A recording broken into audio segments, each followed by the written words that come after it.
मामला तो अब अदालत में चला गया है। अब वहां से तो इनको रिलीफ नहीं मिला, JUI फे वहां पर गई थी। तो अब आपको लगता है कि ये मामला आगे तक जाएगा, जिस तरह अक्सर हमारे सियासी मामलात में कभी हाई कोर्ट, कभी supreme court, high court, supreme court चलता रहता है। तो अब ये सुहेल आफरीदी साहब भी आगे चल के इसी पे टंगे रहेंगे कि वो हैं कि नहीं है? देखिए जी, JUIF ने एक पिटीशन फाइल की, उस पिटीशन को अदालत ने डिसमिस कर दिया। अब उसमें JUIF का राइट है कि वो अपील में जा सकती है। अब क्वेश्चन फिर ये आ जाता है कि वो अपील कॉन्स्टिट्यूशनल बेंच सुनेगा, फुल बेंच सुनेगा, या एक नॉर्मल एडमिनिस्ट्रेटिव बेंच जो कि under the authority of chief justice of Pakistan बनाया जाता है वो सुनेगा। अगर तो वो वाली अपील भी कॉन्स्टिट्यूशनल बेंच में चली जाएगी तो कॉन्स्टिट्यूशनल बेंच में पहले ही ये इशू चल रहा है कि कॉन्स्टिट्यूशनल बेंच सुनेगा या फुल कोर्ट सुनेगा। तो ये मामला शायद मेरे नाकस इल्म के मुताबिक वो खुद ही ले के जाना चाहते थे सुप्रीम कोर्ट के कॉन्स्टिट्यूशनल बेंच में, ताकि इसको लटकाया जा सके और सुहेल आफरीदी साहब का स्टेटस जो है उसको मशकूक ही रखा जाए। अली, अब आपकी तरफ आते हैं। सुहेल आफरीदी साहब पर बहुत ज्यादा एतराज़ात किए गए, वफाक की जानिब से प्रेस कॉन्फ्रेंसेस भी सामने आई। क्या इशू क्या है सुहेल आफरीदी साहब? तो मैंने तो एक ये सुना है कि वो एक काम से और बड़े मलंग से आदमी है। मलंग से मुराद ये नहीं कि बिल्कुल वो भले मलंग, यानी कि जो छोटे मोटे उनके एहसास से कैश कुछ भी बड़ा काम और इस तरह की रवायती सियासतदान नहीं है। शादाब साहब बहुत शुक्रिया। सुहेल अफरीदी साहब को जितना मैं जानता हूँ और पाकिस्तान तहरीक इंसाफ के लोगों से जितनी मेरी गुफ्तगू हुई है, सुहेल अफरीदी बेसिकली जो ISF थी KPK की, इंसाफ स्टूडेंट फेडरेशन, उनका मेंबर था और उस हवाले से उसने कारकुन और ग्राउंड लेवल पे अपनी बड़ी अच्छी जो है वो एक ग्रिप बनाई हुई थी। जितने भी KPK के धड़े हैं, चाहे आप जुनैद अकबर साहब का धड़ा ले लें जो कि इस वक्त KPK के सदर हैं PTI के, या फिर अली अमीन गंडापुर को ले लें, या दूसरे जो बाकी लोग हैं, वो तमाम लोग इनसे बड़ा खुश थे और ये जो है उनके लिए बड़ा ही कह लें कि मेहनती थे। हर रैली में जाते थे, हर जलसे जुलूस में जाते थे।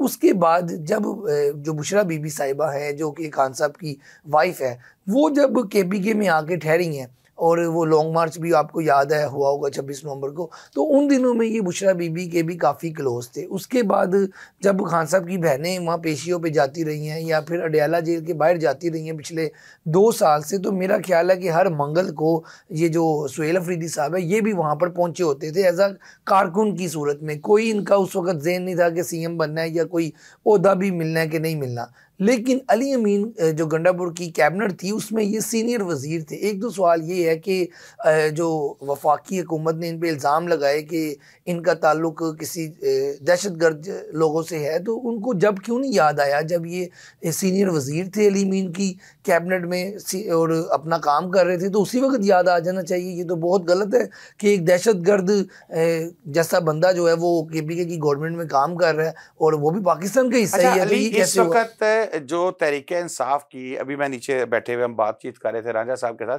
तहरीके इंसाफ में सबसे बड़ा प्रॉब्लम ये आ रहा है कि इसके मसाइल बहुत ज़्यादा हैं, बहुत ज़्यादा। मतलब आप समझ लें कि टोलियां बन गई, ग्रुप्स बन गए। क्या जो सुहेल अफरीदी साहब हैं इनके ऊपर तमाम ग्रुप्स, तमाम लीडरान, चाहे अलीमा आपा हो या नौरीन हो आपा हो या बुशरा बीबी हो, ये जो भी हैं, क्या ये मुतमईन है सब इनके ऊपर? सब ये बात बिल्कुल बड़ी अहम है और ये मैं आपको बताता हूँ हुआ क्या है। अली अमीन गंडापुर जब वज़ीर आला KPK थे तो जो तंजीमी लोग थे ना KPK के, जुनैद अकबर, वो उनके साथ नहीं थे, क्योंकि KPK का जो PTI का सदर थे वो भी अली अमीन गंडापुर खुद ही थे।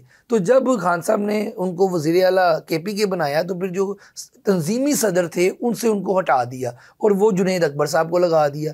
जुनैद अकबर साहब को भी खान साहब ने कहा कि चलो लॉन्ग मार्च ये वो, लेकिन वो भी उम्मीदों पे उस तरह पूरा नहीं उतरे। उसके बाद जो जुनैद अकबर साहब हैं और अली अमीन गंडापुर हैं ये आपस में उलझते रहे और तंजीमी सपोर्ट KPK के वज़ीर आला को नहीं थी। लेकिन सुहेल अफरीदी के साथ ये मामला है कि जो तंजीमी लोग हैं, जो वहाँ के ग्राउंड लेवल के लोग हैं, जो PTI को बड़ा समझते हैं, जो कारकुन है, वो भी इनके साथ एक पेज पे हैं और वो खुद इनकी कंपेन कर रहे हैं।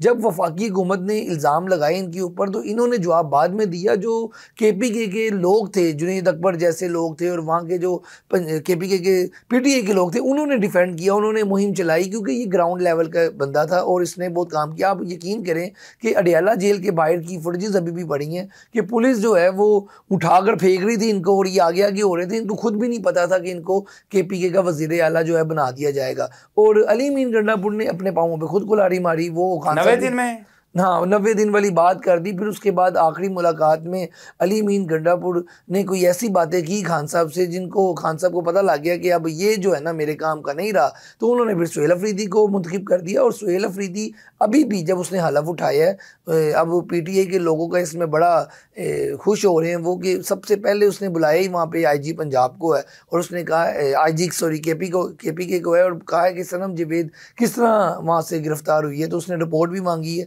चाहे कुछ ना हो लेकिन जो रिपोर्ट मांगी है और IG KPK को बुलाया है, तो उस पर PTI के कारकुन बहुत ज़्यादा खुश है। साहब, आपको लगता है कि जिस बुनियाद पे, जिस वजह से वजीर आला जो है पहले अली मीन गंडापुर साहब, उनको हटाया गया, उन्होंने कहा था मैं 90 दिन में इमरान खान साहब को बाहर ले आऊंगा, ना आए तो मैं बाहर छोड़ दूंगा, तो क्या लग रहा है आपको ये जो सुहेल अफरीदी साहब हैं, ये खान साहब को बाहर लाने में कामयाब हो जाएंगे? क्योंकि असल तो मामला वजीर आला से इनको अपनी लीगल टीम स्ट्रॉन्ग करने की जरूरत है, क्योंकि मामले तो अदालत में चल रहे हैं।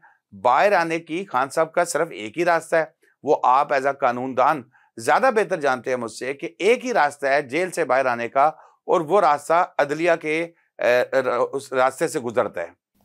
देखें जी, खान साहब की जो लीगल टीम है उस पे तो किसी को कोई डाउट नहीं है, उसमें पंजोता साहब है, उसमें यंग लायर है अलीजाज भुट्टर साहब, they are working very hard. Salman Safdar साहब हैं, उसमें पंजोता साहब के छोटे भाई भी हैं, ठीक है, they are working very hard. मैं उनको पर्सनली भी, अलीजाज भुट्टर साहब को भी जानता हूँ, पंजोता साहब को भी जानता हूँ। एक्चुअली इशू ये है कि रूल ऑफ लॉ कैसे मेंटेन होना है। अब रूल ऑफ लॉ की मेंटेनेंस जो है वो बात पेश हर दफ़ा बात उधर ही चली जाएगी इंडिपेंडेंस ऑफ जुडिशरी पे। अब जुडिशरी इंडिपेंडेंट होगी तो फिर ही खान साहब बाहर आएंगे, जो एक प्रॉपर थ्रू प्रोसीजर है, ठीक है। उसके अलावा खान साहब के बाहर आने का दूसरा जो एक शॉर्टकट है वो आप भी बेहतर समझते हैं, मैं भी बेहतर समझता हूँ। बस चुप रहे, आप भी समझते हैं, मैं भी समझता हूँ, मेरा हम समझते रहे काफी, उन्हें ना ही बताएं। इसमें एक और चीज़ ये भी है कि जो सुहेल अफरीदी को इमरान खान साहब ने सिलेक्ट की है, वो मेरे ख्याल ये भी की है कि पंजाब से तो उनको पता है कि लोग नहीं निकल रहे, एक उनके पास KPK ही रह जाता है जहाँ से वो प्रेशर डेवलप करते हैं वफाकी हुकूमत के ऊपर। अली मीन गंडापुर के भी जो आखिरी दिन थे वो प्रेशर डेवलप करने में वो भी नाकाम रहे। तो सुहेल अफरीदी को मेरा ख्याल उन्होंने इसलिए सिलेक्ट किया कि अब जब मैं कहूँगा कि चलें पहुँचे इस्लामाबाद या रोड्स वगैरह बंद करें, तो सुहेल अफरीदी एग्रेसिव हैं, वो कहेंगे ठीक है, खान साहब की बातों पर वैसे भी वो आँखें बंद करके यकीन करते हैं, ये उनके एक बारे में तासुर ये है। तो मेरा ख्याल है इसलिए उनको लगाया गया कि वो हार्ड हैं तो अच्छा खेलेंगे। तो वहां भी तो आगे मोहसिन नकवी साहब बैठे हैं ना, मोहसिन नकवी साहब ने भी बताया कि मैं भी बड़ा हार्ड हूं। सुहेल अफरीदी साहब ISF से लेके स्टार्ट हुए हैं, इसलिए शायद वो हार्ड हों, लेकिन